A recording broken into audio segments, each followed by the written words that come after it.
Hello, I'm Jake Boudreau, civic journalist at Tell Community Television. This week on The Record, I attended a special meeting of Richmond Municipal Council on June 16th in Arishat, where the 2025-2026 budget was approved. After the meeting, I spoke with Warden Lois Landry and Deputy Warden Brent Sampson. Library patrons in several parts of Nova Scotia, including those served by the Eastern Counties Regional Library, will be able to borrow and use mobile wireless hotspots at their homes.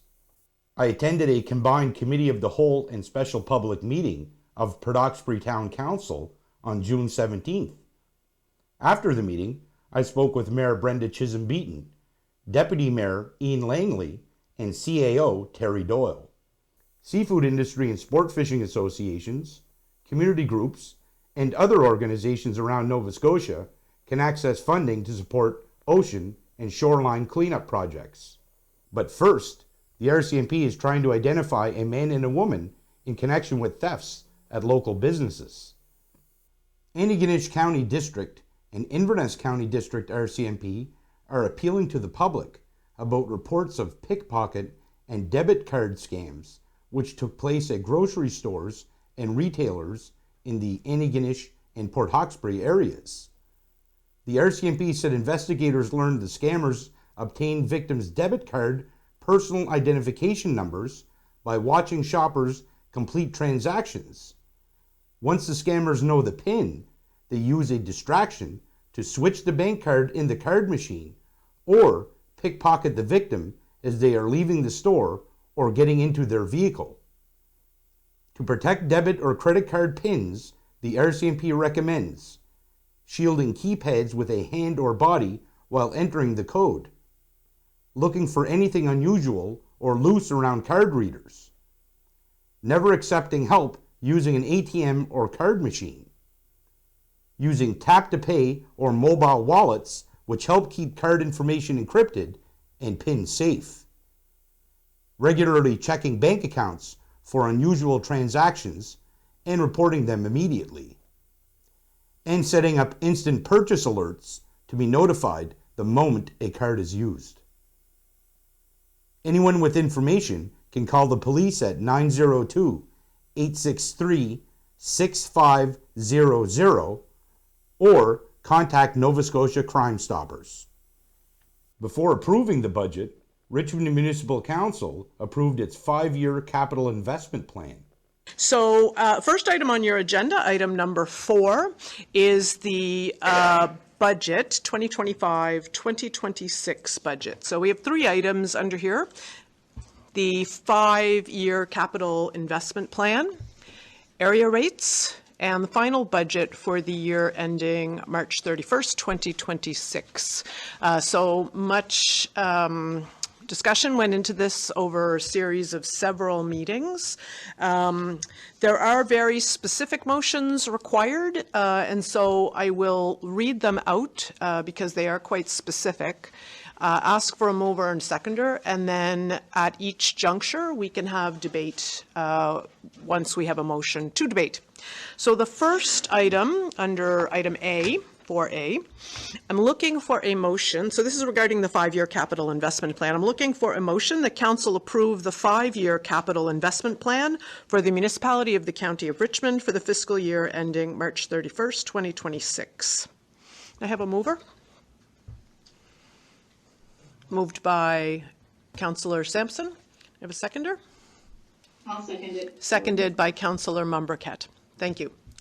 So is there any discussion on that motion? Hearing none, all those in favor signify by saying aye. Aye. Those opposed? Aye. Motion carries. So we'll start. Any highlights to you of the 5-year capital investment plan? I think there are some things that around kind of righting the ship where solid waste is concerned and making sure that we're meeting all of our regulatory concerns. And so we've been pleased with that approach that staff have taken. We're also investing, I think I've said this with your viewers before, we're really committed to make sure that we're being thoughtful about our approach to the Richmond Arena, to make sure that we don't end up in a situation where if we can keep an older building afloat for a little while without investing huge amounts of money and making sure we have that balance, at the same time understanding that a top priority is to keep an arena in the community forever, like to, so there's no time between one's gone and one new, should we need to do that. And if we want to keep it, then we've got a good path that gets us there in a financially feasible way.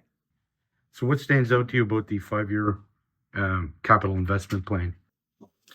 Well, it's there's a lot of similar things have stayed on there for some time, but there's always some new stuff that comes along.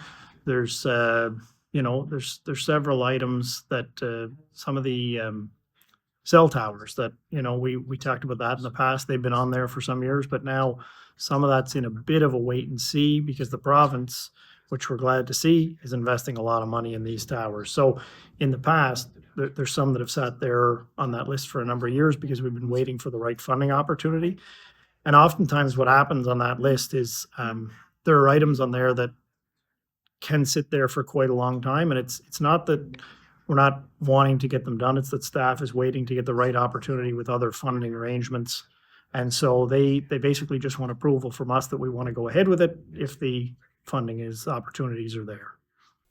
Council next approved area rates for different parts of the municipality, then decided to hold off on voting for a 5-cent area rate for Point Tupper. Okay, so the next item is the area rates. So we have another lengthy motions, which I'll read and ask for a mover and a seconder. Looking for a motion that Council accept the recommendation of the Director of Finance and that the following area rates be approved. St. Peter's Fire Department, 11 cents. West Bay Road Fire Department, 15 cents. Lardois Fire Department, 16 cents. Grand River Fire Department, 15 cents. Loch Lomond Fire Department, 15 cents. Louisdale Fire Department, 10 cents. Framboise Horseshoe Fire Department, 15 cents. Isle Madame Fire Department, 11 cents. District 10 Fire Department, 13 cents. The former District 2 community rate, 4 cents. Former District 4 community rate, 1 cent. And the St. Peter's Village Commission collect whatever rate they establish, conditional on them providing their rate to the municipality by July 31st, 2025. Can I have a mover for that?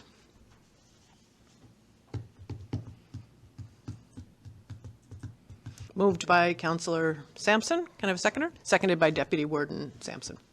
Any discussion on that? Yes.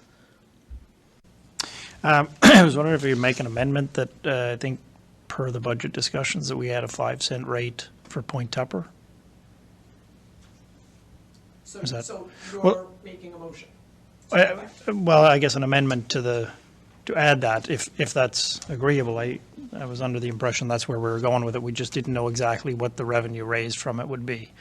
And you haven't heard back yet as to what that would be, right? Yeah. So we have a motion on the floor. So if you would like to make a motion for that amendment, by all means. So the amendment is to add to this 5 cents for Point Tupper area. Yep, okay, good. Can I have a seconder? Seconded by... I'll second it, but I just... Sorry, are you seconding it? I'm seconding it, yeah, for discussion. So, hang on. So there's a second... there's a seconder to the motion to amend. Discussion on the motion to amend. Councillor Marchand, did you have something you wanted to add to that? I just want to ask the mover, this is going to be the same as all other rates per 100 of assessment? Yeah, and I guess maybe ask the CIO at this time if we are required to do this, or if I'm, like, I don't want to be out of line on this or anything. I just, further our discussions that day, I thought that's where we had landed. We just didn't know what the revenue would be from it. But I also didn't want to have a situation where we approve the budget and it seems like we throw this in as a surprise afterwards, you know? So, yeah. And that was our thought, was we were given the task to go away and check with the folks at PVSC on what a proposed number would look like for the area. The levy can be introduced at any time in the year. There is a process for notifying people that the levy is coming because it's not a pre-existing levy. So there was no way we'd be ready for budget time at this time. So we have the call into PVSC. We have not heard back from them yet because we wanted to see what the assessment was, to see what the number should be so that we weren't gaining more money than was required to pay for the fire services that we're already paying for in that area. Councillor Memberket, apologies. Thank you, Warden. And yeah, so I just wanted to maybe echo a little bit of what Troy was saying. Like, I know, Deputy Warden, we talked about this in the last budget meeting, and I agree with your intent, but I wouldn't be prepared to support a motion to amend to add that one in yet until we get that info back from council. But not to say that I think it's a bad idea. I just wanted to clarify my position on it. I just want to see that information before we kind of make a move. That would be my position. Yeah, and I'm also fine to withdraw it if that's, like, if that was the intention that during the year that could be introduced. I didn't want to leave this as if we weren't sort of, as if we're not notifying people of this or not making it known that that was our intention going forward. So, yeah, I'm fine with withdrawing that if we're clear that it can be added throughout the year, and that is the intention of council from what I understood. Not necessarily to say at that exact number, but at some point. Yeah, okay. Great, so we'll withdraw that amendment with permission from the mover and seconder, yes? Sorry? Yeah, I'm okay with Yep. that, I guess. Yep. So the idea is that we are waiting for some information. We are not required to do it at this moment. And so to be able to wait for the information and then sort of have the good communications that go with it. And it is within our purview to do that at any point in the year. Councillor Marchand? But I guess the comment is the worry of getting more than what we are being charged by Port Hawkesbury. I don't think that should be our concern with it. It's just to be fair to all the residents of Richmond. I mean, we could put the normal rate for the district on the residents anyway, with a different rate for the industry. If we want to get the amount. Sorry. If we want to get the amount for fire protection. So, I mean, I'm okay with withdrawing it now, but I think we need to look at it sooner than later. When our Director of Finance gets information, I think we need to have the discussion as soon as possible. Thank you. Yeah, and I think what deferring this to another meeting means that we will have a more fulsome discussion because we will have more information at that point. So, go ahead. The only other thing I'm thinking of is the fall tax bills go out, September 1st, right? So depending on whether or not I guess we could have a special virtual meeting to decide this. If we could just agree that we'll try and deal with it before then. That's our intention. Awesome. Well, thank you very much. Yeah, good point, because we typically don't meet in time to meet that first mail out. So that ties us to a time frame. Great. So I won't go into great detail, but I will remind us that our motion on the floor is to accept the recommendations of finance that include the fire levies, the former District 2 and 4 community rate, and the St. Peter's Village Commission to be determined. So that's the motion on the floor. Is there any other discussion on that motion? Hearing none, all those in favor signify by saying aye. Aye. Aye. Those opposed? Motion carries. So Brent, why do you support the 5-cent area rate for Point Upper? Well, it like that rate may not be what it comes to be, but I don't think it'll be any more than that in all likelihood. But it was something we had some pretty serious discussions about at budget time. It's something I've advocated for since I think the first budget on council. A number of years ago, we made this agreement with Port Hawkesbury to cover Point Tupper. And, you know, it's an expensive agreement. It's costing north of 60,000 a year. And as it happens right now, Point Tupper is the only part of the county where people do not pay a fire levy, not the residents or the businesses there. So if you had a business, you know, located in Arishak, you're going to pay a fire levy. If it's located in St. Peter's, you're going to pay a fire levy in Lordways. However, if you're located in Point Tupper, there is no fire levy. So, you know, everybody else in the county is sort of covering that cost. So I felt it was only fair that, you know, the residents as well as the businesses in Point Tupper should have to cover at least part of that cost. And I think, you know, our hope is maybe we start the levy at a lower number and just work it up to a break-even point with what we're paying for fire services there. That's only my opinion at this point, but we did have discussions at budget, and it seemed that the majority of council was on side that they did want to see some type of levy charge. Just we haven't decided necessarily exactly what the numbers will be.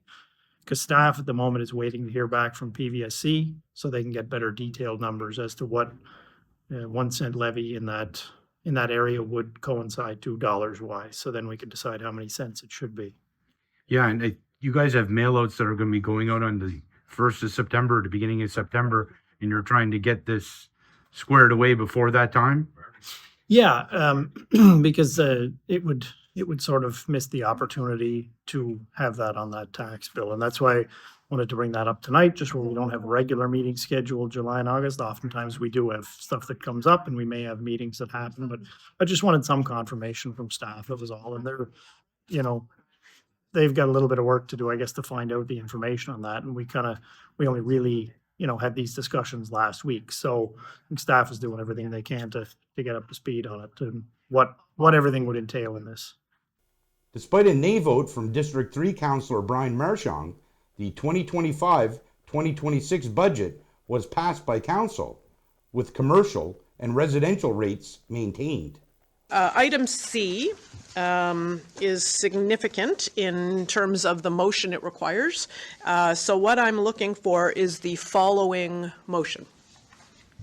That municipal council give approval to the municipal estimates of revenues and expenditures for the year ending March 31st, 2126 in the amount of $17,469,578.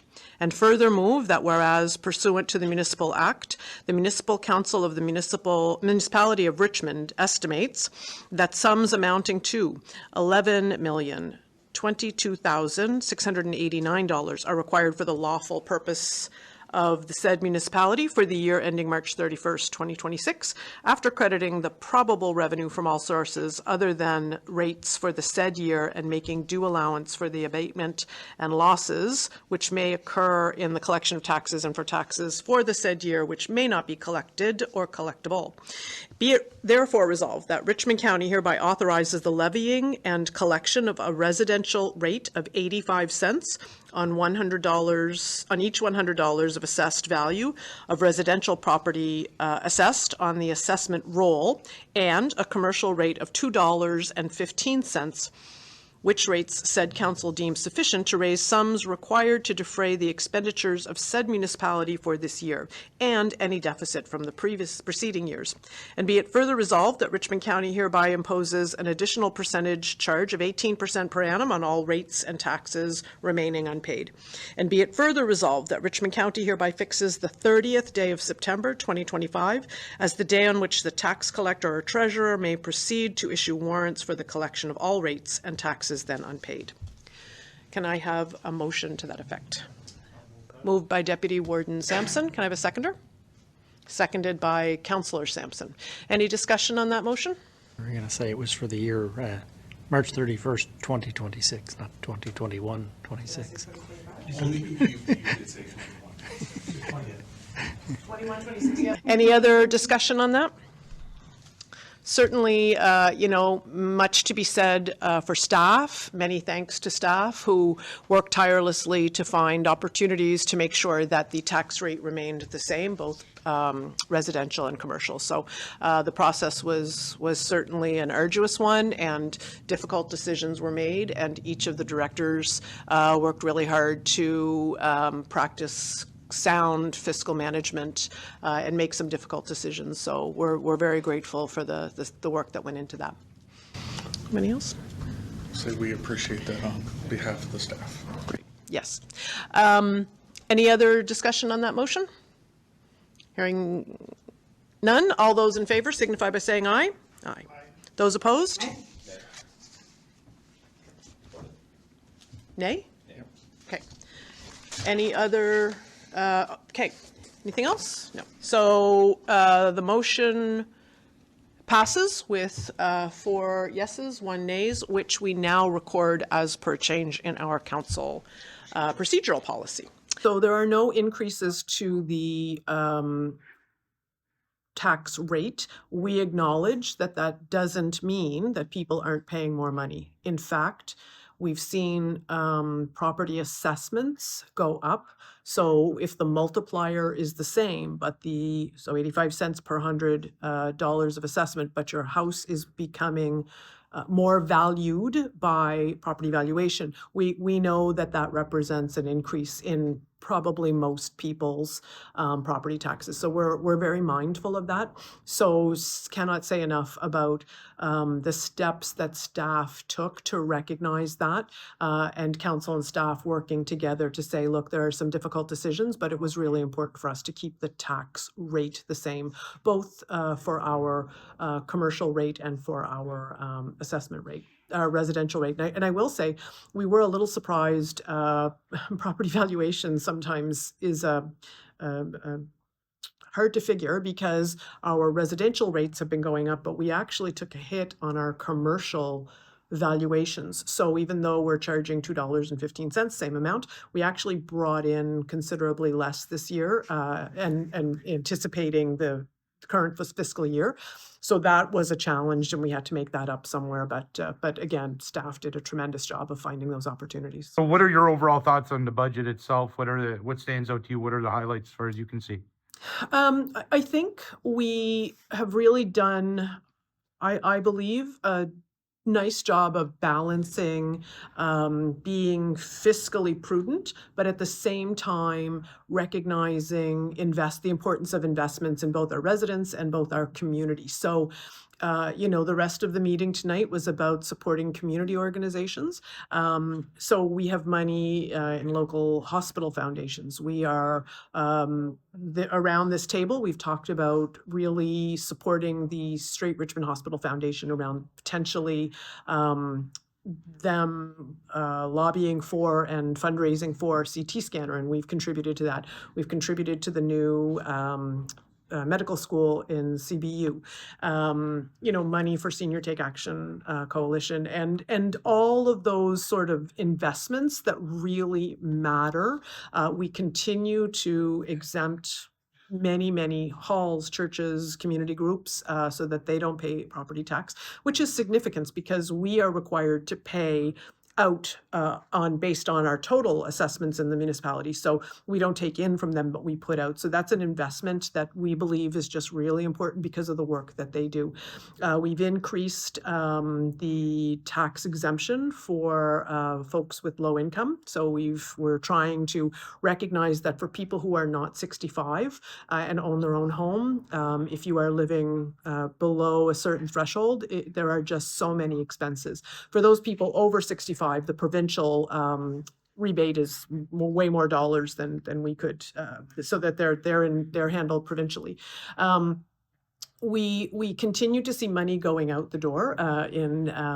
Pleased to see that housing and forget the other one, that is no longer collected, no longer collected by the province, but we continue to pay out for education and those kinds of costs. So, we're pleased to see an opportunity to balance those kinds of things, both in terms of commitment to community groups and infrastructure, and hope that additional dollars put toward the infrastructure capital improvement fund will help hopefully stimulate some housing as well. Now, what about the overall budget? What stands out to you? What are the highlights? I think the first highlight, I guess, or the biggest highlight is not having to increase the rate. We saw some cost pressures this year based on a large drop in the commercial assessments. So at the end of the day, that meant less revenue coming in, and staff were able to do a great job to try and balance those numbers to find some way around this, so we didn't have to raise the rates on people, because I think everybody's feeling cost pressures lately, and that was the last thing we wanted to do was raise tax rates. So I mean, honestly, I felt that was something that we were able to, to still maintain a lot of investments, but without having to increase the rates. How much did the commercial assessments go down by? I believe it was in the range of about 7 million. Off the top of my head, I don't remember what the total number is on that. I'd have to check it again. But, on $215 per $100 of assessment, $7 million drop is significant, right? So that was something that staff wasn't anticipating, and neither was council. And so it made for, a bit of a bump in the road, but these things happen. And to thank staff for, being prepared when we came to budget meetings, especially last week, and coming up with some plans on how to deal with that effectively.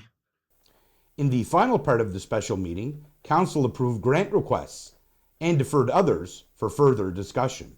So just a little bit of information for folks.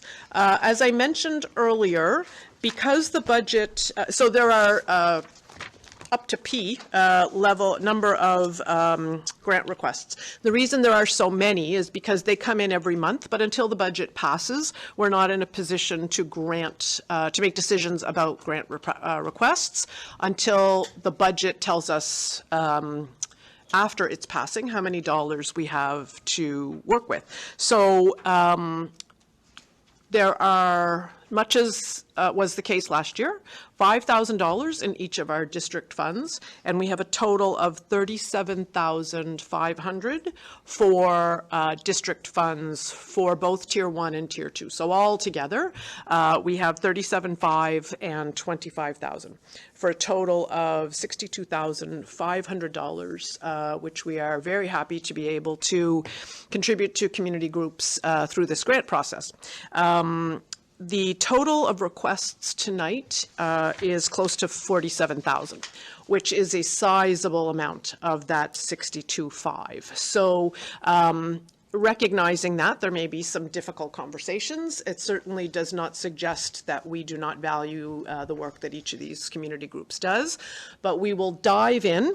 I will remind folks who are listening at home that there is a new grants policy. It includes reference to two kinds of applications for the most part, Tier 1 and Tier 2. Tier 1 is described as for smaller financial requests with local impact, and Tier 2 are for larger financial requests that benefit the broader community.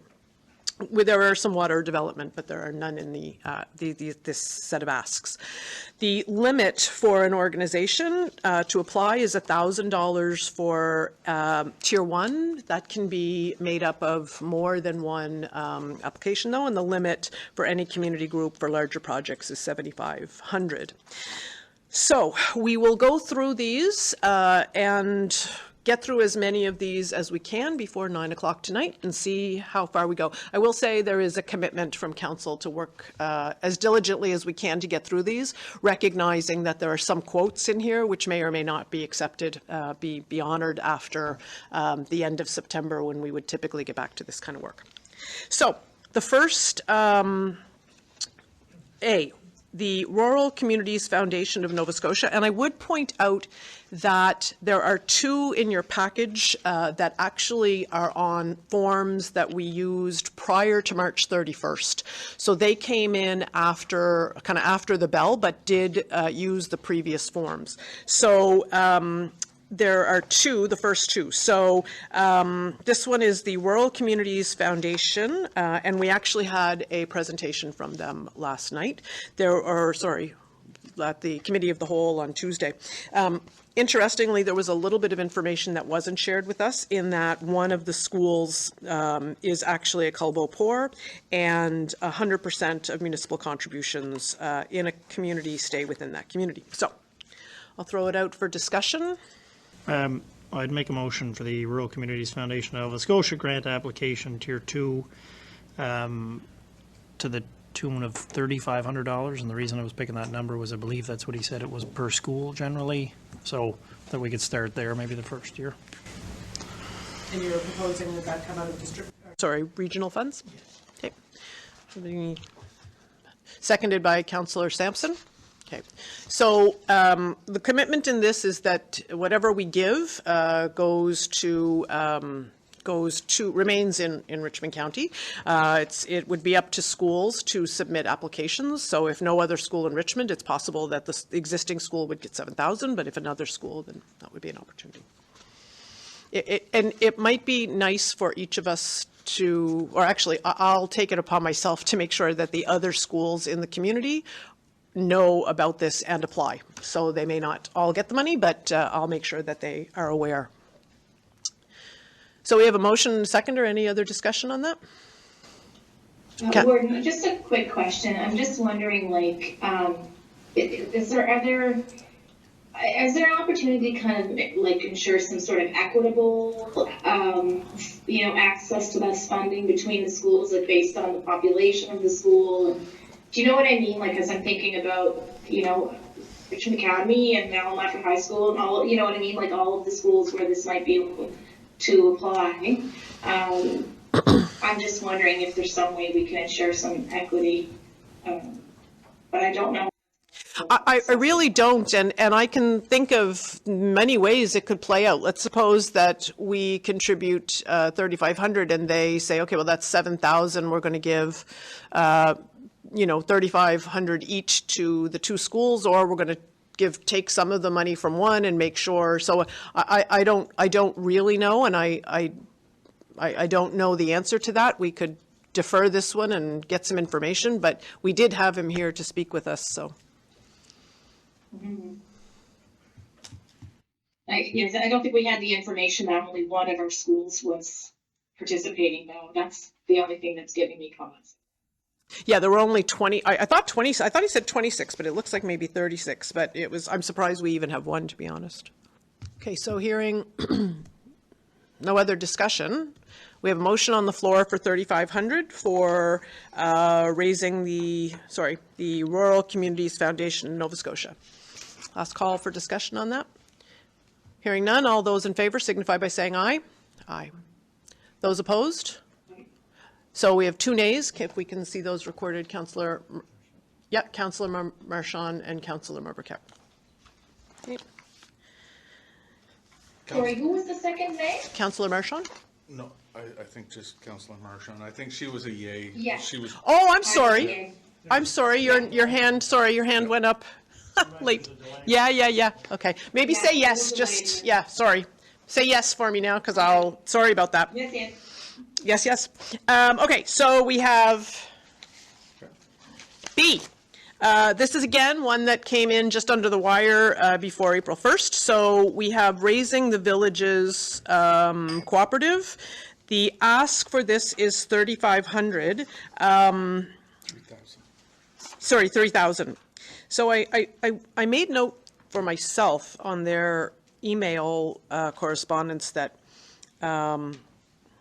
we continue to thank Richmond County throughout 24-25 following the last awarded in 23. We do this as we have received Richmond County funding differently from other funders. It seems to be retrospective as opposed. So I'm not sure if that. I really didn't understand that, to be honest. It does speak about things they've done in the past. Oh, I may have misunderstood. Sorry, I may have misunderstood. I just thought they meant they were thanking people who had donated previously. Maybe I misread that. I'm not sure. We have received Richmond County funding differently from other funders. It is retrospective funding for work that has already been completed. Okay, so I'll throw it out if somebody would like to make a motion, or if not, we'll. So Gordon, I'm a big supporter of this organization, like conceptually. I think they do. I think they're, trying to do some really great work. I do want to note that they have financial assistance listed as, from Victoria County, from the town of Port Hawkesbury. I don't see Inverness County in their application if I'm missing it. But I feel it's quite a large ask. But I guess I would like to see us kind of support it in some way, shape, or form. But I'm not convinced that $3,000 is the level of financial support that we would want to contribute at this point. I feel like this is a much more generic ask than we typically see in this process. It feels very operational in nature. Yep. Could we potentially ask them to come back with sort of a specific project in mind? Yeah, I think that's more in line with what we do here, and it would give us a sense of whether it was happening in Richmond, or give us some idea of the touch points on that. So I'm hearing that we will move along, direct staff to maybe reach out, but without a motion on this one. Yep. Okay. We'll reach out to Jim. Sure. 3,000, so I'm sorry, appendix, C, item C, which is the Whiteside Church Preservation Society. So this request is for 3,000, and I do want to just maybe clarify something in this application. At the very end of their the very last paragraph on page 1, thank you in advance for considering and approving our request for $3,000, which is the difference in the error with the previous grant application approval of $5,000. Just to be clear, that wasn't an error, in my opinion. We, at the time, had a policy that only allowed district funds to be allotted to to groups that fell under certain criteria. So at the time, that was all they were permitted. We have since changed the rules, so they are free to apply under this new set of rules. But I do feel like that just needs clarification. And I will say that, so the work is going to continue on this front. So I'll ask for a motion if anyone's so inclined. Just want to ask a question. Can you state where the policy was that churches only came out of district funds in the previous grant? It was practice that had been established by previous council. You said it was a policy. The way that It wasn't policy, it was practice. yes. Apologies. So, but the St. Peter's Loch Lomond, they got money the year before. They're the same kind of institution as the Catholic churches who were rejected over the years. This group applied properly and should have been able to get all the money, but because of a practice, they were denied all the money and it came through district funds. So they're applying now, whether it's they had a previous grant, they're applying just like everyone else. So I don't think, and I think they fall in the criteria, or they're falling in the grant application, the policy that we have now. They're not following any of the rules this time. Are you suggesting that they only get money under district funds? No. Okay. No. Not at all. I'm suggesting that the words in error are not fair, are not an accurate portrayal of what happened before. So just correcting that, they are free to apply right now. So they are applying now under the current rules. And we will actually get to the St. Peter's United Church situation a little bit further down. But yeah, so looking for anyone who's prepared to make a motion regarding the request from Whiteside Church Preservation Society. Their ask is $3,000. I'll make that motion. 3,000? 3,000. Under tier 2. Sorry, I should have clarified this each time, but maybe I will ask more specifically. We should, when we make these motions, clarify if they are from district funds or regional funds. So, Councillor Marchand, I'll ask you to clarify your motion. Tier 2, they're applying under tier 2. They're applying under tier 2. Yes, yeah. But if you're saying if your motion is for $3,000, what dollar amount from district and what dollar amount from regional? Oh, okay, you want me to divide it that way? Yeah, I guess we're all, yeah. Take $1,000 out of the district funds and $2,000 out of the regional funds, yeah, okay. So that is a motion to provide $3,000 with $1,000 coming from District 3 funds and $2,000 coming from the regional fund. Have any takers on that? I'll second it. Seconded by Councillor Mombercat. Any discussion on that motion? Councillor Deputy Warden?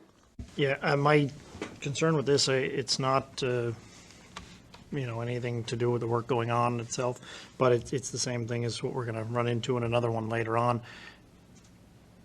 We're basically having 2 applications for 1 project. That's my issue with it. And I understand that we're changing policy, and fair enough, but I don't want to see in the future where a group applies for money, maybe the project doesn't start, and the fiscal year changes and applies for more, because we've kind of got that happening twice tonight. So I understand that some in the past didn't get what would have been, nicer to see, and that's why we tried to correct this changing policy, and I hope we can do that going forward. But just thinking, we've had lots of examples in the past where they didn't get everything they wanted based on how the policy was laid out, and so I wouldn't be in support of this for that reason.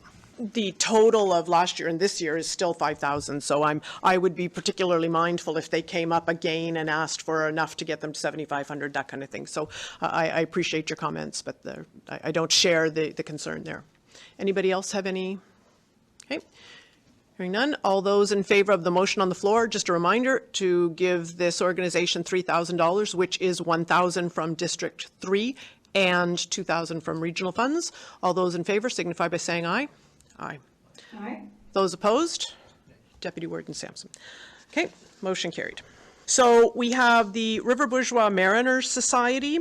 This one is item D on your grant request. They are applying for $1,000 for, which is the maximum amount allowed under Tier 1 to assist with the Lucky Boat, or annual boat Luck of the Draw run. So Warden, I have a question on this one, maybe For sure. before I would make a motion, if that's Yes, okay. yeah, I So, think and we're going to need to do that. talked to Yeah. The CAO there, Troy, very briefly about this the other night when I was there. So we're having a conversation about sponsorships. Essentially, this is a sponsorship request. We had always treated it as a grant application in the past because we had a sponsorship kind of piece in there, or category of some sort in there. But then we also spoke the other night about, do these types of things even need to come to council? Should this be a grant application, or should it be just out of our advertising and promotions budget that we just approved? Right? We don't really have any policy around what that amount is that, that staff would approve as a sponsorship out of advertising and promotions versus what would come through a grant program. But I'm feeling like this is such a straightforward one. It's kind of glaring, I guess, as a bit of being different from the others, right? So I don't know, Troy, if you have any thoughts on that. You and I just spoke very, very briefly about it. Yeah, not a whole lot yet on this one, because a lot of the grants that you do get asked for are to help them with their fundraisers and materials. The sponsorship is more like when we buy a banner in a newspaper to support like Grad Week or MAD or one of those things. So this is where we need to have that further conversation, and I fully get it, that this is much cleaner than like building any construction and stuff like that, where we see a lot of our grant money go. And I do see it as advertising and seeing the county supporting these things. But we need to make that delineation between what's a sponsorship and what's a grant, and clean that up with our new grant policy and assign the funds appropriately. Hopefully we'll have that in place for next year, but for this year, I think we're stuck with it in the grant application. They took the time to fill out the grant application. I think we should deal with it here. You're talking about portable toilets and dock installation removal, which is, you know, the stuff of grants, I think, so. Yeah. Okay, well then I'll be prepared to make a motion then. Not for the full amount though. I would make a motion that we support the River Bourgeois Mariners grant application in the amount of $750, with $500 coming from District 4 funds and $250 coming from the regional funds. Okay, so I have a motion on the floor to that effect, 750 with 500 of that coming from District 4 funds. Do we have a seconder? I'll second that. So we have a mover and a seconder. Do we have any discussion on that motion? Hearing none, all those in favor signify by saying aye. Aye. Those opposed? Motion carries. So this one is from Kitchen Rackets Organization, as is item G, but they are actually for two different things. So the one we're looking at under item E is a funding request for Celtic Colors Workshop and Jam Sessions by Kitchen Rackets. That request is for $800. And they've applied for that under the grant Tier 2 application form. So open to discussion on any of that? So I'm assuming they did Tier 2 because they've got two applications this evening. Is that correct? Yeah, okay. See. Yeah. All right. But I guess my question is, they have Tier 2 because if they went Tier 1, they would exceed the amount. Yes. But I thought, like, I don't think that, so I actually questioned whether this fits into a Tier 1 or Tier 2 application. Whether it is something that is, if you look at the policy, broader, particularly the second one, but anyway, yes, right, exactly. This one is a little bit broader, and yet if they did this as Tier 2, because it is a Celtic Colors event and it is broader in scope, and the other one was a Tier 1, they actually are still within limits because they can apply for each, and neither would be over, but. So are we feeling like they're in the right spot, in the right tier then? I'm assuming they would have got direction from staff as to how to apply on this one. Yeah, I think they can apply as they see fit, though. They don't need permission from staff. So they don't need permission to apply for one or the other. They can choose to. They're getting money from the festival and events on DCB as well. So you're talking about the one we're on now. They're getting money from DCBA. Does anybody want to make a motion on this? I'll make a motion. Okay. I'll make a motion to support the Kitchen Racket Celtic Colors grant application in the amount of $800, with $400 coming from District 4 and $400 from regional. I'll second that. Okay, so we have a motion on the floor for $800, and to be fair, they are two separate applications, so we may want to have a little more conversation on the next one. This one relates to Celtic Colors, and the ask is $800, and Councillor Mumbercat has offered $400 from District 4 and $400 from regional. All those in favor signify by saying aye. Aye. Aye. Yeah? Are you a yes? Then you're a no? No, yeah. Okay. So no with Councillor Marshall. Okay. We have an application from the Janvrin's Island organization to the tune of $7,500. The costs associated with that are $13,281.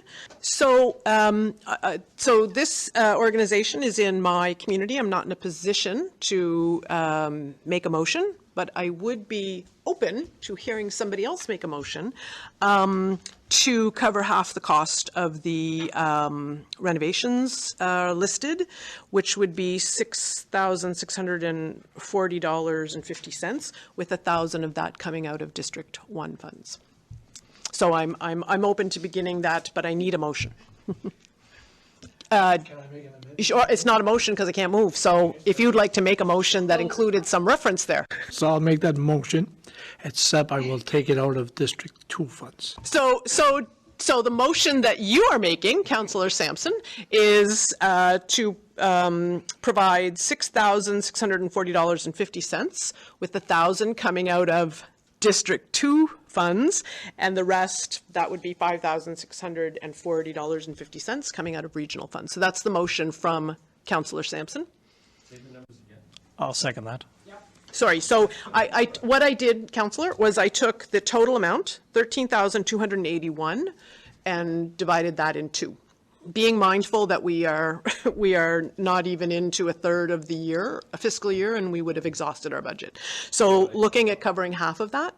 So the motion is for so that the half is $6,640.50, with $1,000 coming from District 2 funds, the remainder from regional funds. Any other discussion on that motion? Hearing none, all those in favor signify by saying aye. Aye. Those opposed? Motion carries. So this brings us to the second of the kitchen rackets organization. And honestly, this is the one that I felt was a little, I lost him. Oh, there he is, okay. This is the one that I felt was a little bit more of a tier 1 application because it was a little less broad in scope. So this one is for traditional music jam sessions at the Lion's Den. And this ask is for $800. So I will turn that over to anyone who. Yeah, so I'm prepared to make a motion on this, but I do kind of agree with your line of thought there. But at this stage of the game, just given given the vast amounts of money that we're putting out, and then there's a whole year to come. Yeah. What I'd like to do is make a motion that to support the Kitchen Racket Jam Sessions grant application to the tune of $200, fully coming from the District 4 funds. Do we have a seconder? I'll second that. Any other discussion on that? Hearing none, all those in favor signify by saying aye. Aye. Those opposed? Motion carries. Okay, so we're on to H, and this is the St. Peter's Grand River Loch Lomond Pastoral Charge. And this one is, so I don't remember the exact dollar amount, but I'm going to take the word of it from this document because I know we had much discussion about it. So it says the funding would top up the 24-25 grant of $1,520, which I believe, which would have come exclusively from District 4 funds. And at the time, we were, and again, correcting myself from earlier, it wasn't that our policy was that we didn't give to groups that were had property owned by churches. It was that the practice had been that that would only come from district funds.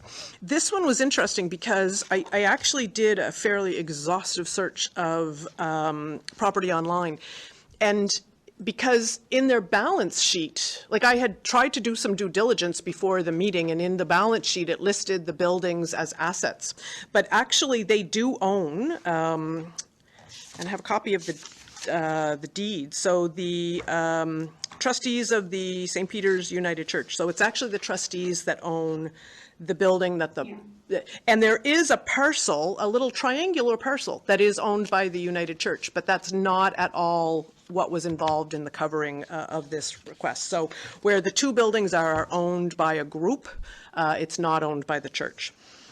So what happened then is, because we were unclear about whether or not they would have been eligible for the full $5,000, Councillor Mumbercat had, I believe that was the last of her money, $1,520. But at the time, even taking into account, it was not like the church, any other church. Those buildings belong to the trustees. They belong to a community group. And I actually have that information if you'd like to see it. So, that being said, they are working on a kind of an exhaustive project that involves many parts, and the total amount, they're still short. Even if they got this amount, I think they're short thousands of dollars, but they are looking to accumulate some of that. So that's sort of where we are, and open to motion on this building request. So Warden, I'm prepared to make a motion, at least to get us to discussion. Yep. As well. So the motion I would like to make is to support the St. Peter's Grand River Loch Lomond Pastoral Charge Grant application in the full amount requested, $5,980, with $1,000 coming from District 4 and $49.80 coming from regional funds. So we have a motion on the floor. Do we have a seconder? I'm going to make sure we understand. So the motion that's being made is to provide the full amount, which together with the $1,520 from last year would bring them to the $7,500. $1,000 of that would, under this motion, come from District 4, with the remaining coming from the regional funds. Do we have a seconder? Seconded by Councillor Marchand. Did I hear that right? Okay. So we'll have some discussion on that motion. Yes, I fall the same way as I do with the previous one, where I feel like it's you know, two grants under the same project. The only other thing I'd note here is the $5,980 is not, the remainder of what they're asking to max out at $7,500 doesn't coincide with what they asked for in March. In March, they were asking for $5,000. So that what they didn't receive then was $3,480, but they've upped it in this case, just so everyone's aware. It's extremely good leveraging. They're valuing the project, I think, at $52,000. So you know we're getting lots of bang for our buck there. So that's why I put the motion forward in the form that I did. The other thing I wanted to note is some of the work that they're talking about is centered around accessibility, which has been a priority for our county. They're also talking about some upgrades to the building that would include like a green room and, you know, being able to separate performance from audience, that type of thing. And I know that may sound like an unnecessary piece, but we do not have a facility like that in the eastern end of the county. You know, the halls that we have are not configured in that way, and it has presented some complications, I guess. Like it's a complication right now for when we host Celtic Colors festivals, even at the Lions Hall these days. So I just wanted to note that because I thought it was an important piece in terms of supporting the arts sector in our region as well. And yeah, and just thank you for noting that this is, you know, that the building being on the balance sheet and the ownership does rest securely with a community group and not the United Church. And that they are planning to, you're seeing that stakeholder equity being reflected in the financing for the project as well. They're putting their own money in. So I'll just leave my comments there. Yeah, I'll add that in addition to none of the halls currently having that, the school doesn't have it either at East Richmond, which is not typical. So really, and it was sort of flagged in the multi-use facility report, yeah, the feasibility study. So yeah, and I appreciate your comments about how it exceeds the 5,000, but they didn't ask for 7,500 either. They sort of recognized that the previous amount plus this amount got them together to the current amount. So in fairness, you know, good on them for not asking for the 7,500. There's an amount of $18,000, and they have TBD. Did I miss something of where that is? No, go ahead. Yeah, so, If they don't get that, are they not proceeding? well, that's a great question, Councillor Marchand. I know in the past what we've done is we've made these made these contributions contingent upon, them receiving enough financing to proceed with the project. So it's hard to say with the crystal ball, if whether or not they'll be successful. So I would be open to an amendment adding, contingent upon financing being received.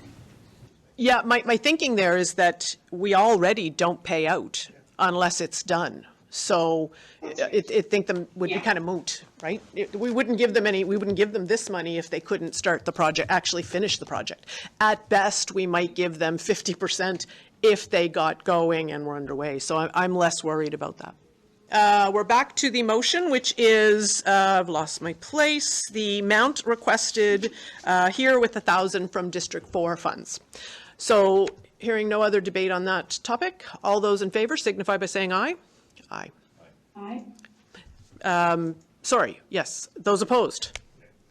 Great. So we have one nay recorded. Perfect. Moving along. H. Okay, we're on I. Okay.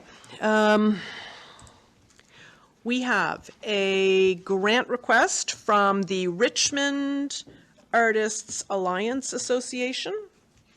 And they are asking for $1,000. And this one is a tier 1. They are asking for money to pay for display materials, which includes stands, racks, easels, and promotional materials to create a professional-looking display for an event at the Yacht Club in Discouse. I don't see this as a District 2 issue. It just seems like that's where they're doing their work, but throw it out there if anybody is interested. And I'll make a motion that we take 500 out of the District 1 fund and 500 out of the regional fund. so we have a motion on the floor from Councillor Sampson to give them $1,000, 500 from District 1 and 500 from the regional funds. Councillor Mumbercat, you have your hand up. Is that to second, or was that about a question? I had a question. Okay, so is there a seconder to the motion? And we can come back to that if anybody. I'll second it. Okay, so Councillor Mumbercat has seconded the motion, 500 and 500. Is there any discussion on that? Councillor Mumbercat, did you? I just wanted to clarify. This is I think this is a county-wide kind of network that's being set up. If I'm not mistaken, am I right? I believe so. This is a group that we have spoken to. I don't know I don't remember where we spoke to them. Maybe Tellil? Right. So they are, in fact, an organization that represents folks across the county. Yeah. And as I mentioned, the reference to Lennox Passage is just that they happen to be going to that event. But this would create something that I assume they could take to other venues as they went. Well, that was my question, was that, I don't know that I would support this if it was specifically just for this one. Yeah. But if these materials will help them be successful at markets even outside of Richmond County, I think is it safe for us to assume that? At least within the county, they're attempting to build from scratch. Right. An Yeah. alliance that is going to be in place. Right. To show their works on Madame. Yeah. So It's a long-term. and move. Yeah. So my wife's involved, and I don't know much about it.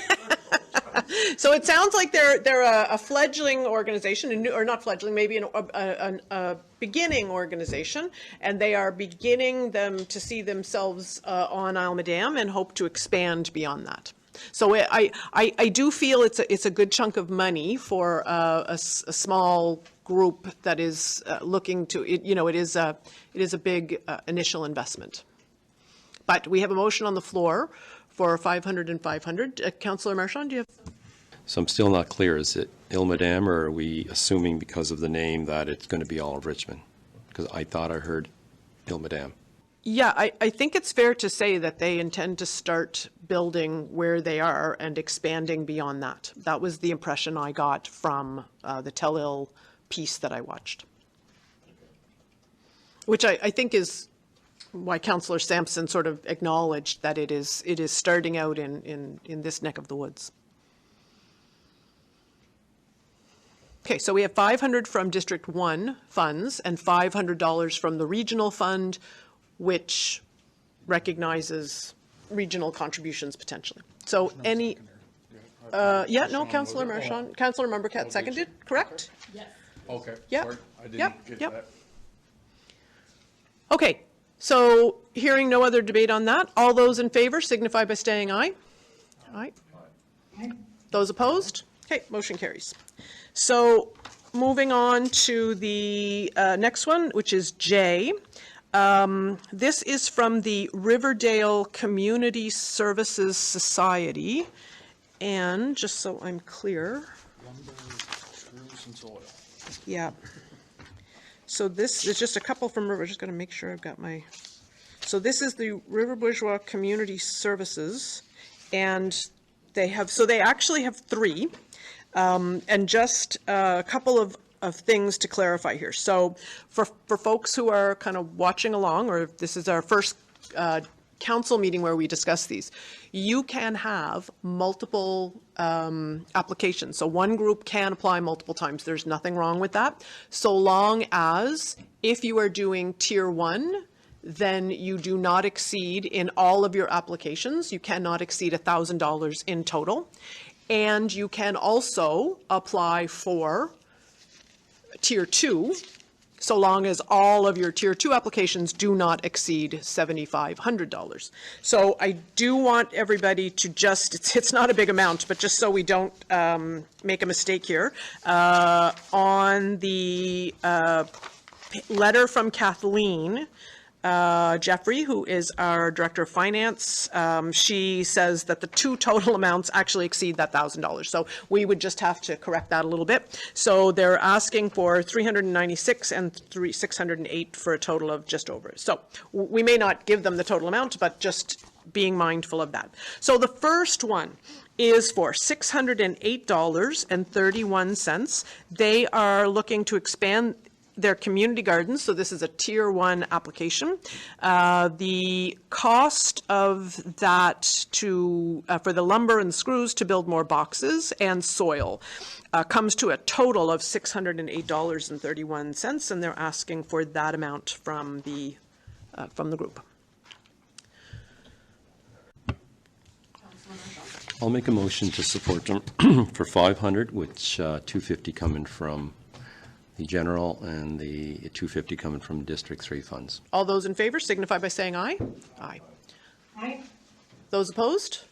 That motion carries. So that takes care of our, that takes care of our over amount, so we don't have to worry about that anymore.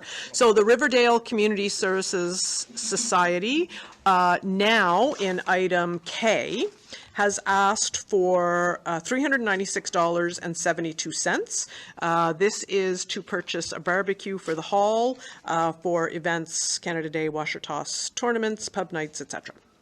I'll make a motion then for 100 to come out of district funds and the remaining to come out of the general funds. Sorry, the motion on the floor is for the total amount to be provided to the Riverdale Community Services, with $100 of that coming from District 3 funds. Okay. So, I'll second the okay, motion. so we have Councillor Membercat seconding the motion. Discussion on the motion? Yeah, I was all good with the first one. I think, even just with food security and so on and that, I guess one could argue this was food security, but just for a barbecue, I feel like that's, if Councillor Marchand wanted that to come entirely out of district funds, I have no problem, but I'm not sure the regional funds are the place for funding a barbecue.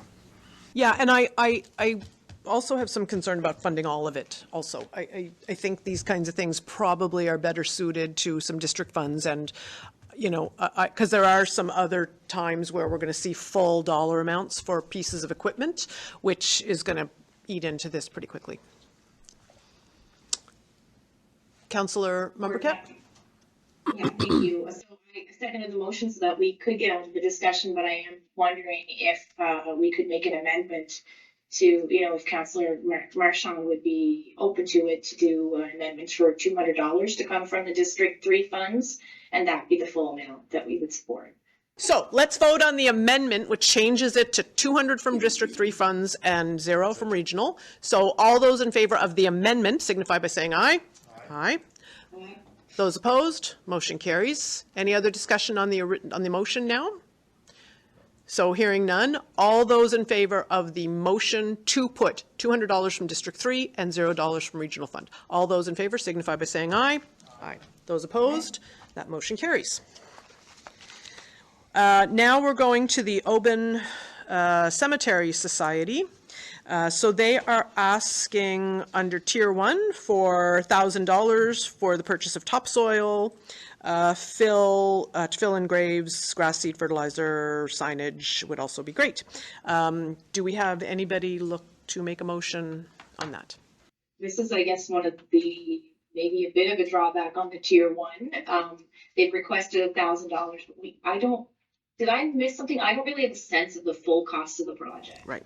Well, Like, I don't see that.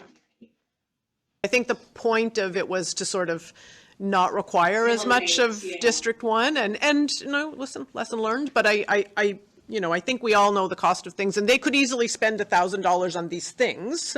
It doesn't really speak to how much of the project that covers, and would that be enough or whatever. Yeah. Yeah, they do have to provide receipts for sure. But I guess in terms of, yeah.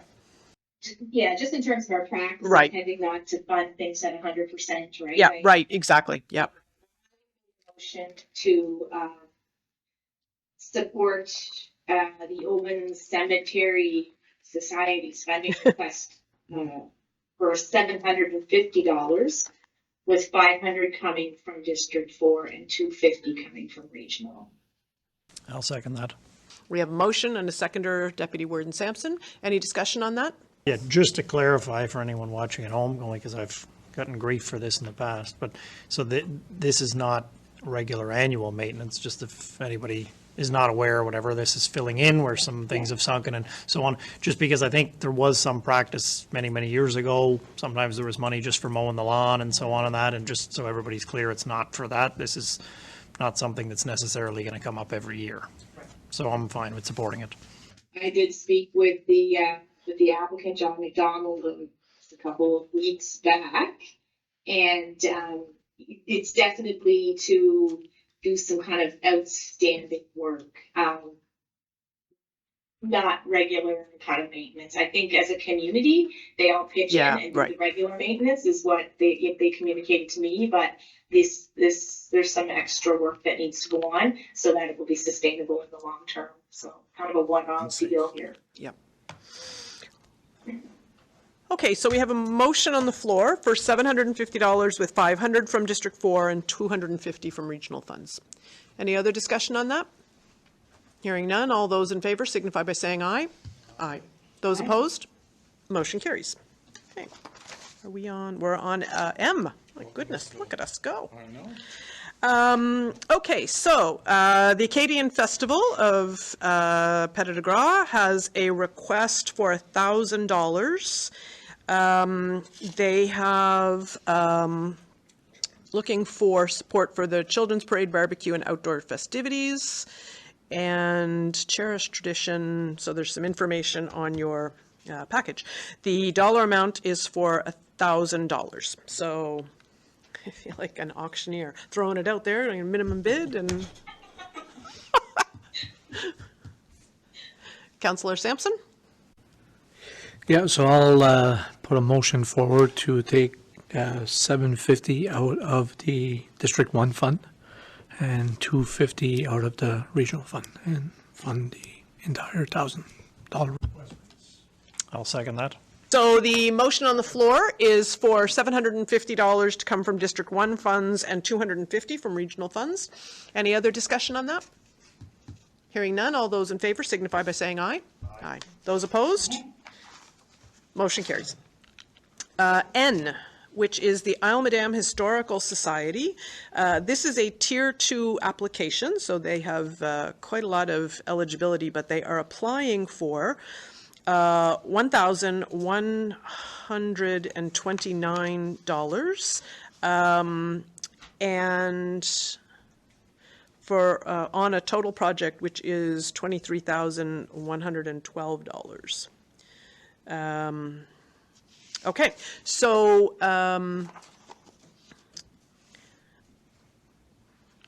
I would be open to,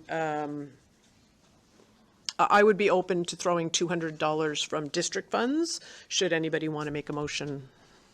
Yeah, so I was going to go $314.50 each and $500 from regional, but you spent some money today too, so I can go $429 from District 1, $200 from District 2, and $500 from regional.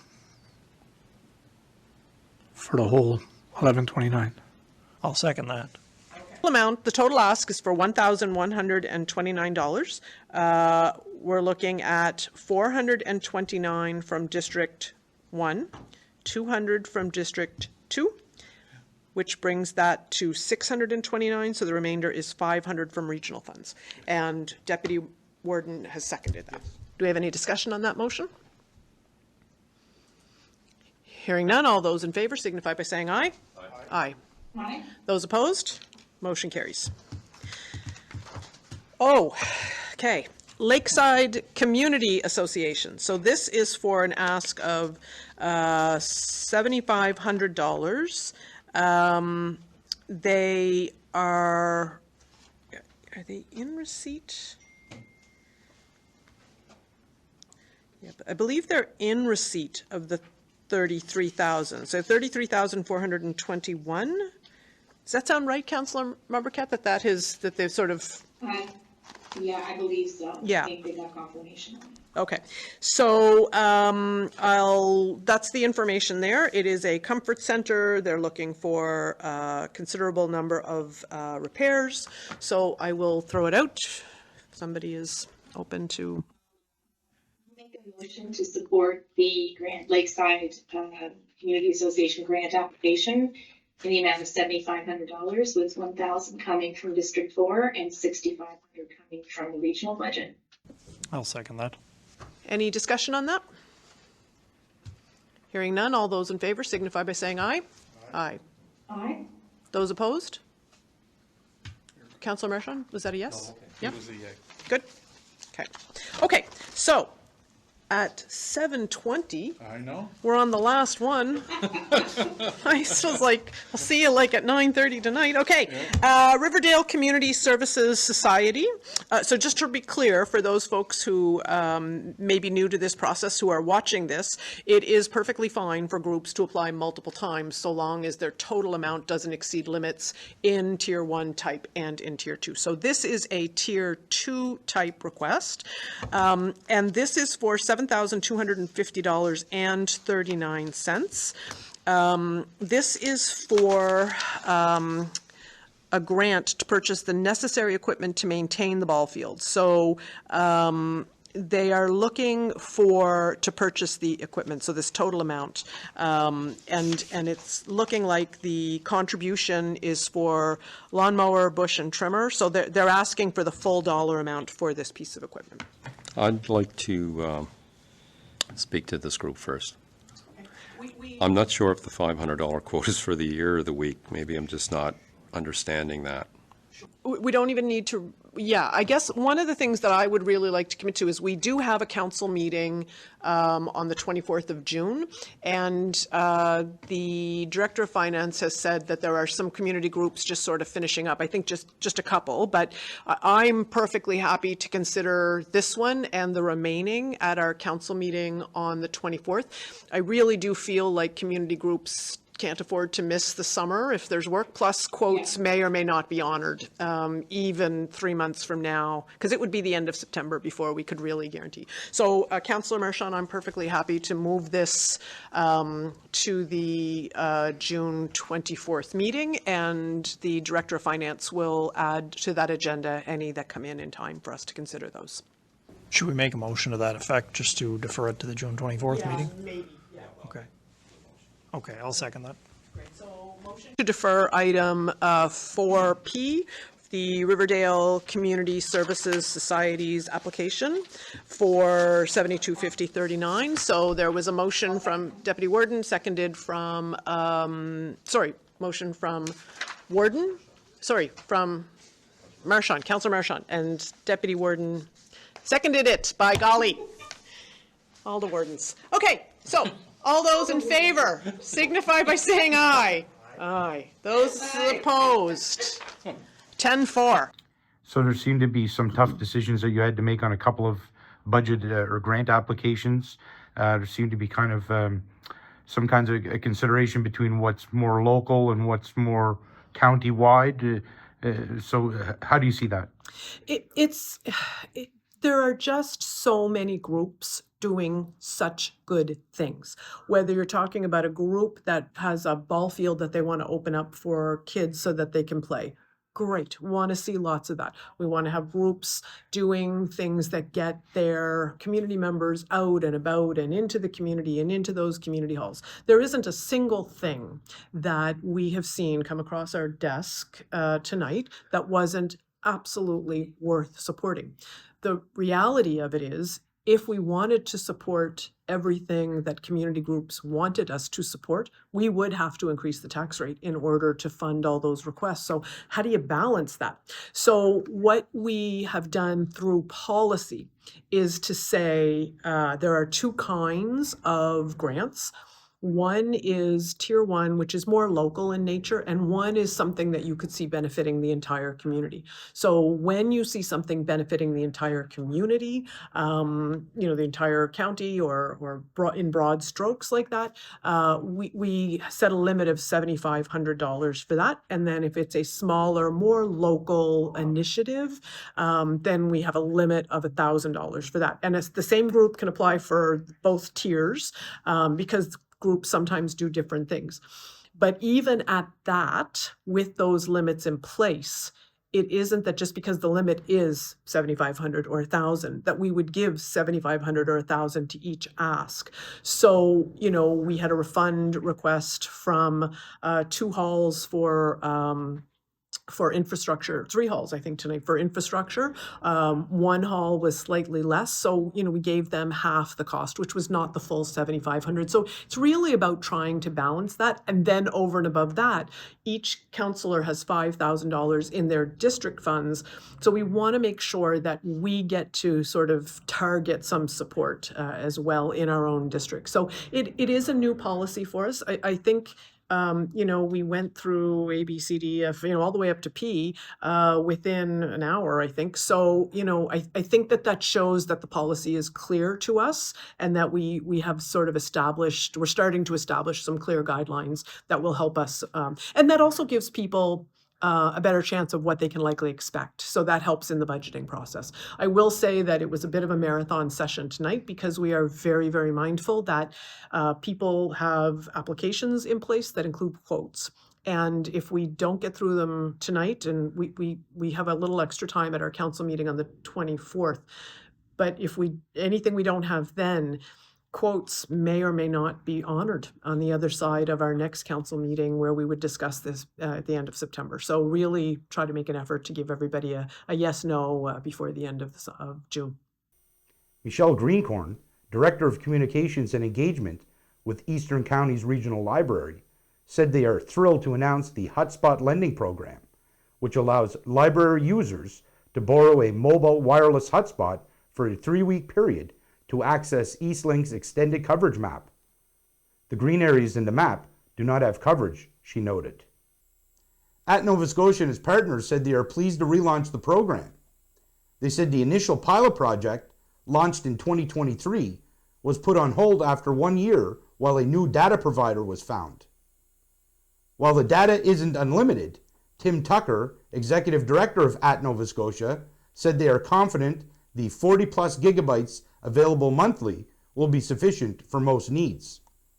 The hotspots will work anywhere in Nova Scotia where a cellular signal is available, he said, adding that up to 20 Wi-Fi capable devices can be connected simultaneously, including laptops, tablets, smartphones, e-readers, and more. These hotspots, which offer 5 gigabyte or LTE connectivity, can be borrowed from local libraries, said At Nova Scotia. In all, a total of 115 devices will be distributed to lending points throughout Nova Scotia, providing an option to many who cannot access the internet due to geographical and/or financial constraints, Tucker said. More information on borrowing a hotspot can be accessed by contacting your local library branch. During council reports on assigned committees at the Committee of the Whole meeting, Town Councillor Todd Barrett talked about the hotel feasibility study, and Mayor Brenda Chisholm-Beaton said there was great feedback at a recent information session hosted by consultants doing the study. Now, the hotel study, viability study, who's conducting that first off, and what does that study entail? So it's called a hotel feasibility study, and it's being conducted by Cushman and Wakefield, and it's paid for by Packram Hospitality in association with the developers, which is Waikama and Eskasoni's First Nations communities. It evaluates the need for a hotel in this region. So it looks at existing rooms, the occupancy in existing rooms. It looks at demand that's not met. It looks at other latent demand that's out in the community that's wouldn't be recognized through a document or data search. And that's really why we brought people together to help demonstrate the need for a hotel in the community. And I guess it goes without saying that there is a demonstrated need for a hotel in this town here. We had a wonderful turnout at that information session, and we've had a number of industry leaders speak to that. We've had community leaders, sports people involved in minor hockey, in our competitive hockey leagues, in soccer, in curling, and talked to the need for tournaments and our inability to host events because of room availability in the nearby. Also, a big issue is to service this building itself. So the Hawkesbury Civic Center, we just can't even be considered for conferences of a certain size because we do not have the rooms within a close enough distance from the facility to be able to host.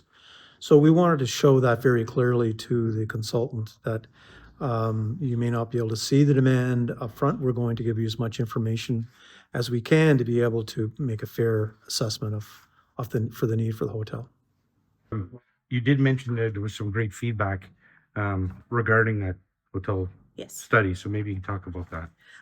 What was really great about the hotel feasibility study was seeing so many business leaders and community leaders coming together, both from within Port Hawkesbury, but also in the wider Strait area, showing their support to the town of Port Hawkesbury in their bid to have a hotel added to our complement of services that we provide to residents, visitors, and really our business and industry partners as well. A hotel is a necessary puzzle piece for us to continue to grow as a town of Port Hawkesbury.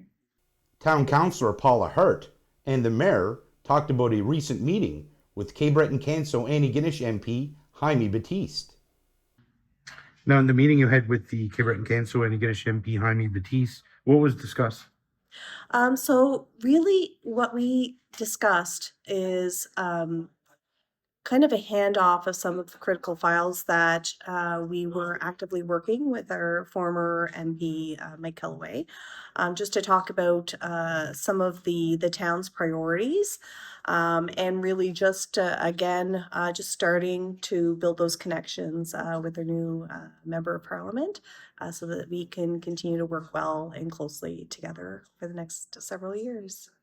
In relation to ongoing projects, the town of Port Hawkesbury has been in communication with CN Rail, which owns the rail line running through the town. In response to a question from Deputy Mayor Ian Langley about who responds to fires on or around the rail line, the mayor promised to raise that issue with the rail company, since they are already discussing safety issues like proximity and railway crossings. Now, you brought up the matter to CN Rail. You're in a group. What is that group you're working on? What's the plan that's going on around it? Sure. So in our committee of the whole,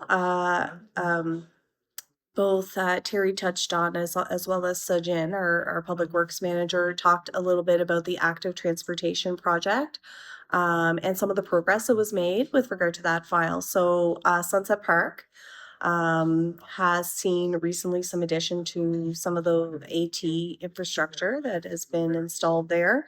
And other fixtures like an accessible picnic table, etc. But in order to fully connect that AT trail, both to the waterfront as well as to the soccer field. But the waterfront component of that connection, it's important to talk to CN because we have a rail line going along our waterfront. So, we want to make sure that we're coordinating with them in terms of the design and how we want to connect that in the safest way possible so that, hopefully we can collaborate on that particular project. The town received some good news during the report from the acting manager of the Engineering and Public Works Department. After the report of the acting manager of Engineering and Public Works, there was some good news. The mayor called it good news, and maybe you can talk about that, Terry. So every year we typically tender our capital for capital paving needs. So it's work over and above what our public works staff can do on road repairs. And this year our tender submissions were less than our budget price. So we awarded a contract to NCL Construction. And there's approximately $100,000 of additional work that we're going to be able to add to the existing scope. So we will complete the amount of work that we can do for the budgeted amount. The deputy mayor next spoke about industrial materials, a fishing vessel, and a sailboat, which were placed on town land along the waterfront without the knowledge of staff or elected officials. Yeah, so the idea is we have a waterfront. It's an active waterfront, it's a working waterfront, and it's a place for recreation. And there's a collection of gear that does not belong there. Some of that's in industrial materials that are surplus that are junk, creosote piles, extracted creosote piles from a former dock, steel framing. That's outside the fence of leased land that we have. And then there's a fishing vessel that was ordered out of the water for on seaworthiness by Transport Canada, and a sailing vessel. And they're sitting on town property. None of them, there was no permission asked for that to be put there. Staff were unaware of it until it was brought to their attention. And, we're not collecting junk on our waterfront. We want a clean waterfront. And we want those who are responsible to look after it to be responsible for looking after it. It shouldn't be a cost burden to the citizen. And it shouldn't be collecting. So that was the discussion this evening on that. And I'm satisfied the staff have a plan to remove it. So no motions came out of it because the plan was explained to me. I understand that the industrial material will be removed by the end of this week, as the shop owner has told us.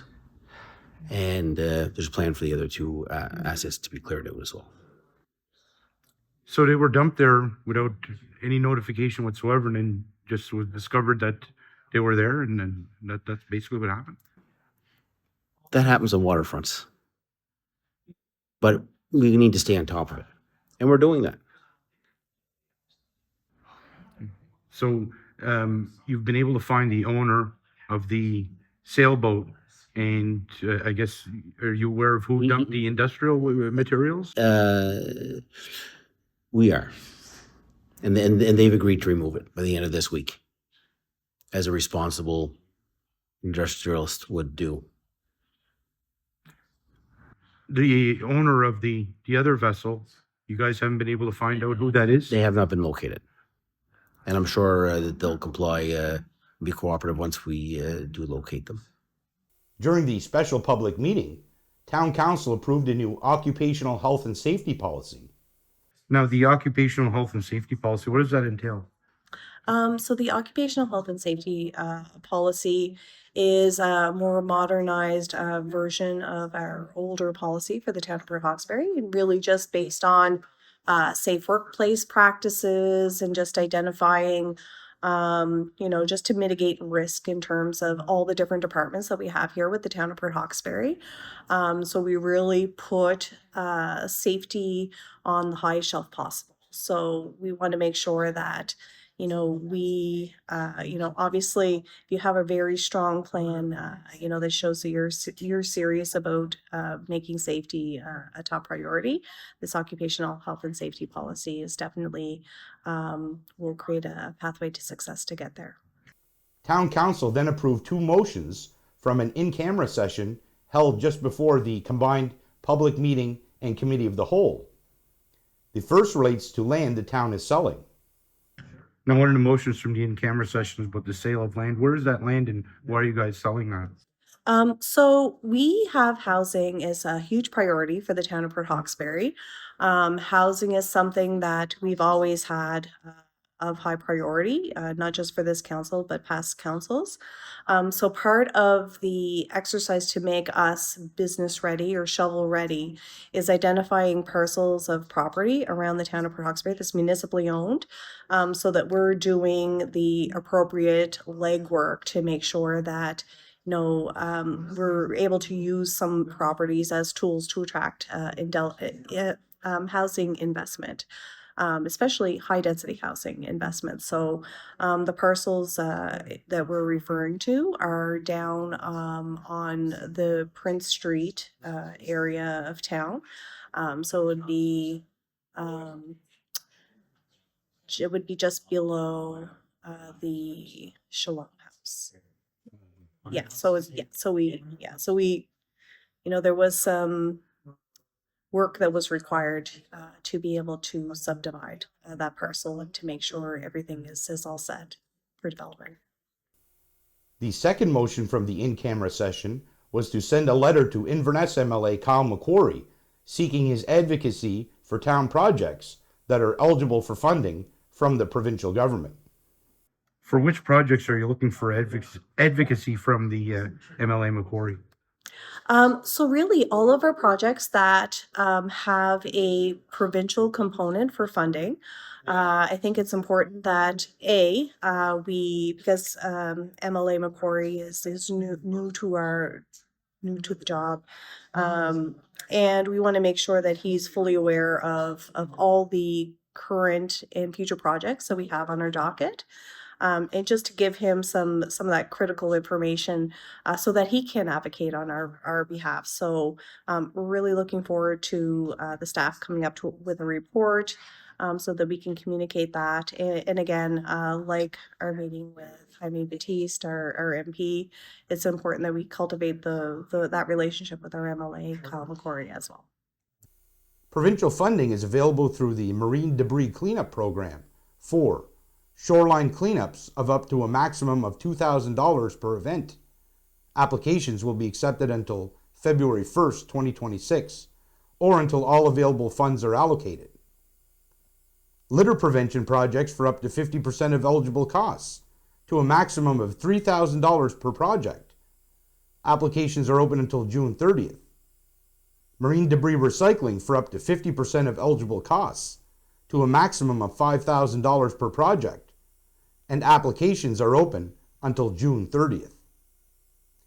Kelly McCarris, Coastal and Marine Program Manager with the Blue Nose Coastal Action Foundation, said with support from this program, Coastal Action has been able to continue a range of projects that not only target persistent marine debris on Nova Scotia's shorelines, but also strengthen relationships with local partners. He said the program has helped them work towards solutions on the ground and inspire more collaboration toward cleaner coastlines and responsible disposal. Clean coastlines benefit local communities and enhance the reputation of the seafood industry as a provider of top quality products, stated Kent Smith, Minister of Fisheries and Aquaculture. Smith said his government's goal is to limit the amount of debris that reaches the shore and increase recycling from cleanup initiatives. Thank you for watching. Please tune in again to find out what we will be talking about on The Record.